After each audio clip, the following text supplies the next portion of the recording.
आइए थानेदार साहब। शेर खान ने मुकर्रम का पुरतपाक तरीके से इस्तकबाल किया। शर्मिंदा तो न करें शेर खान भाई, मैं कब से थानेदार हो गया।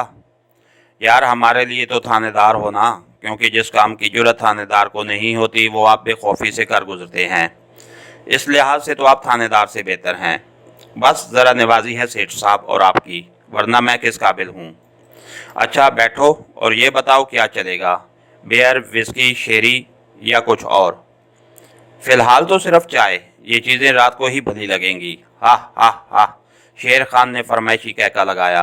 रात तो बड़ी दूर है शेर खान भाई, आपको तो पता है कि ये चीज़ें हमें कभी भी दस्तयाब होती हैं। ये ना हो रात तक होश ही ना आए।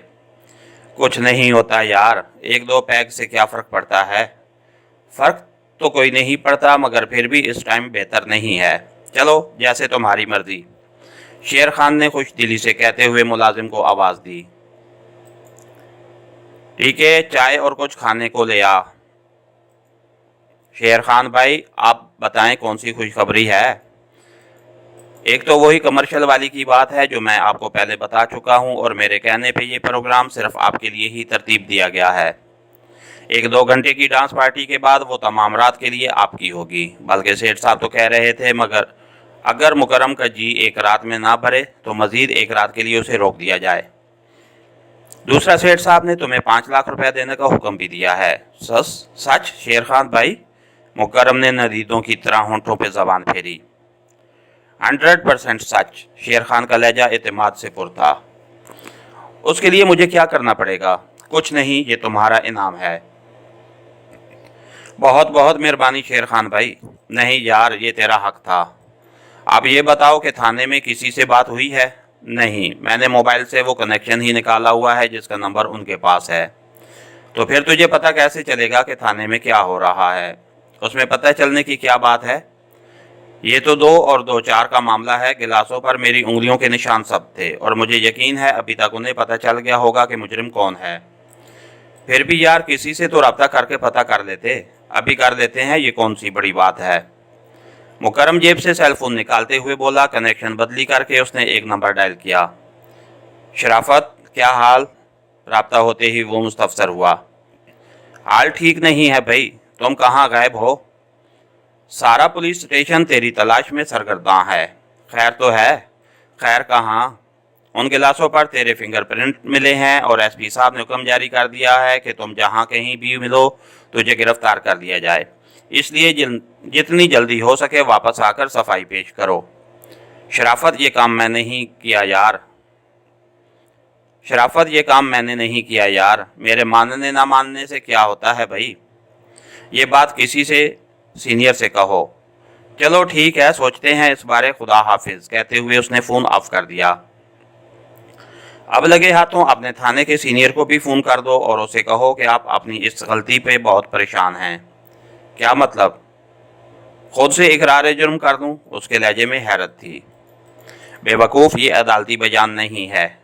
ये तो सिर्फ उन्हें धोखा देने के लिए है ताकि वो समझें कि तू अपने किए पे पशेमान है और तेरी तलाश में की सरगर्मी थोड़ी मदम पड़ जाए। उसका क्या फ़ायदा भाई? इस तरह अपने सेठ साहब को थोड़ी मोहलत मिल जाएगी और वो तेरे एसपी को ख़रीद लेगा। अगर वो ना माना तो किसी सीनियर से बात करेगा। मुकर्रम साहब इंस्पेक्टर मजीद का नंबर डायल करने लगा। राब्ता होते ही वो नदामत से बोला, सर मैं मुकर्रम बात कर रहा हूँ। मुकर्रम, तुम कहाँ हो? बगैर किसी ताख़ीर के थाने पहुँचो। सर मैं किस मुँह से थाने आऊँ? मेरा कसूर ऐसा नहीं है कि माफ़ किया जा सके। तेरा कोई कसूर है या नहीं, इस बारे रूबरू बात होगी। फ़िलहाल तुम थाने पहुँचने की करो। सर मैं बहुत शर्मिंदा हूँ और आपका सामना नहीं कर सकता। बेवकूफ़, इस तरह भाग जाने से तुम अपने जुर्म को मज़ीद संगीन कर लोगे। तेरे खिलाफ़ किसी ने मुकदमा दर्ज नहीं कराया। एसपी साहब से मिलकर उसे सारी बात बतला दो, उन्हें तो असल मुजरिम की तलाश है। तेरा उसने अचार डालना है, थोड़ी सी सरजनिश करके छोड़ देगा। ज़्यादा से ज़्यादा चंद माह के लिए मुअत्तल ही करेगा ना। तेरे जुर्म के लिहाज से ये कोई इतनी बड़ी सज़ा नहीं। सर मुझे सोचने के लिए 1-2 दिन की मोहलत दे दो, उसके बाद मैं खुद हाजिर हो जाऊंगा। आमकाना बातें मत करो मुकर्रम, इसमें सोचने की क्या बात है? سر یہ میری عزت اور زندگی کا سوال ہے، میں جو بھی قدم اٹھاؤں گا کچھ سوچ کے ہی اٹھاؤں گا۔ یہ کہتے ہی اس نے سب انسپیکٹر مجید کی بات سنے بغیر رابطہ منقطع کر کے موبائل آف کر دیا۔ گڈ، اب کم سے کم وہ 1-2 دن تو تیرا انتظار کریں گے نا؟ اور ہاں، اپنے گھر والوں کو مطلب اپنی وائف وغیرہ کو تو نے اس بار اعتماد میں لیا تھا نہیں لیا تھا؟ نہیں یار، یہ عورتوں سے شیئر کرنے کی بات تو نہیں نا؟ چائے پیو، ٹھنڈی ہو رہی، اس کے بعد سیٹھ صاحب سے ملنے کے لیے جائیں گے۔ وہ پتہ نہیں آپ سے کوئی بات کرنا چاہتا ہے، سیٹھ صاحب نے بھی اس کے متعلق بات کرنی ہوگی۔ چائے کا کپ اپنی جانب کھسکاتے ہوئے اس نے رائے ظاہر کی۔ لگتا تو ایسے ہی ہے، شیر خان نے بات کو گول مول کیا۔ تھوڑی دیر بعد وہ کار میں محو سفر تھے۔ سیٹھ صاحب کا بنگلہ تو اس طرف نہیں ہے، مکرم پیچھے کی طرف اشارہ کرتے ہوئے بولا۔ ہاں، لیکن اس وقت وہ ساحل سمندر پر اپنے ہٹ میں موجود ہیں، کیونکہ وہ نہیں چاہتے کہ تمہارے اور اس کے درمیان جو تعلق ہے اس کو کوئی واقف ہو۔ مکرم نے سر ہلانے پہ اکتفا کیا۔ گھنٹے ڈیڑھ کے سفر کے بعد وہ ساحل پر پہنچ گئے تھے۔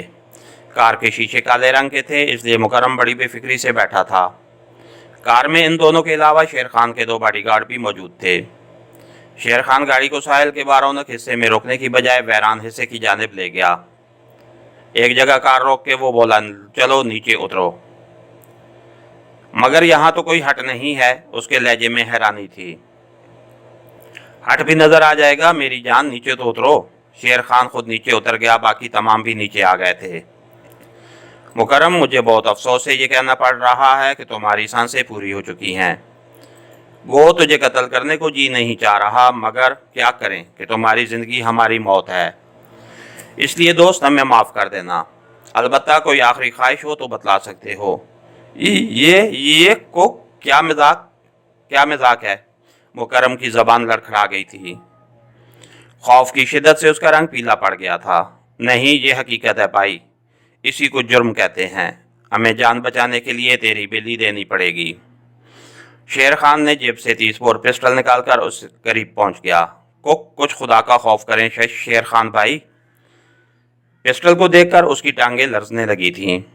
اس مرتبہ اس کی بات کے جواب دینے کی بجائے شیر خان نے پسٹل کی نال مکرم کی کن پٹی سے لگائی، جو دہشت سے کانپ رہا تھا، اور پھر بغیر کسی تاخیر کے ٹریگر پریس کر دیا۔ زوردار دھماکے سے وہ اچھل کر نیچے گرا اور تھوڑا سا تڑپنے کے بعد ہر قسم کے تفکرات سے آزاد ہو گیا۔ شیر خان نے جیب سے رومال نکال کر پسٹل سے اپنی انگلیوں کے نشان صاف کیے اور پسٹل مکرم کے دائیں ہاتھ میں پکڑا دیا۔ اس تمام کارروائی میں چند منٹ سے زیادہ دیر نہیں لگی تھی۔ اس کی تلاشی لو۔ دونوں گارڈز میں سے ایک نے آگے بڑھ کر اس کی تلاشی لی۔ بٹوا، موبائل اور 1-2 غیر اہم چیزوں کے علاوہ کچھ نہ ملا۔ تلاشی لینے والے نے وہ چیزیں شیر خان کی طرف بڑھا دیں۔ وہ بٹوے کی تلاشی لے کر وہ چیزیں واپس تلاشی لینے والے کے حوالے کرتے ہوئے بولا، یہ واپس اس کی جیب میں ڈال دو۔ باڈی گارڈ نے وہ سامان مکرم کی جیبوں میں ڈال دیا۔ اب چلو، اس نے مکرم کی لاش پر الوداعی نگاہ ڈالی اور تمام کار میں بیٹھ کر اسی راستے پہ واپس مڑ گئے جس طرف سے آئے تھے۔ اس کے ساتھ ہی ہماری آج کے ایپیسوڈ کا اختتام ہوا۔ کہانی گار چینل کو لائک کیجئے، سبسکرائب کیجئے اور بیل آئیکن کو پریس کر دیجئے تاکہ ہر آنے والی نئی ویڈیو آپ تک بر وقت پہنچ سکے۔ شکریہ۔